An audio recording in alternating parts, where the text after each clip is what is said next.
فاروق ستار اور M Q M Pakistan میں مذاکرات، فاروق ستار کی ایم کیو ایم میں واپسی۔ ایم کیو ایم پاکستان نے ڈاکٹر فاروق ستار کو پارٹی میں واپس آنے کی دعوت دے دی۔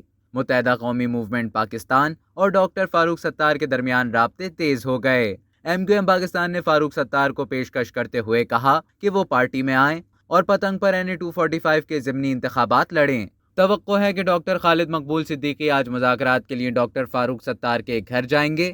ذرائع کے مطابق ڈاکٹر فاروق ستار اور ایم کیو ایم پاکستان کے درمیان مذاکرات میں مثبت پیش رفت کی توقع ہے۔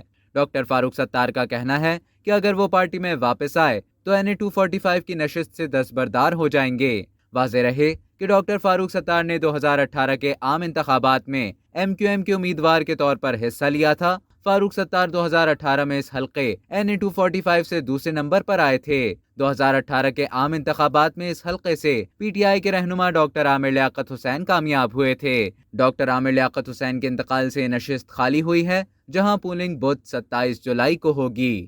اب تک کے لیے اتنا ہی۔ مزید خبروں اور نیوز اپڈیٹس کے لیے ڈیلی جنگ کے یوٹیوب چینل کو سبسکرائب کریں اور فیس بک کے پیج کو لائک کرنا نہ بھولیں۔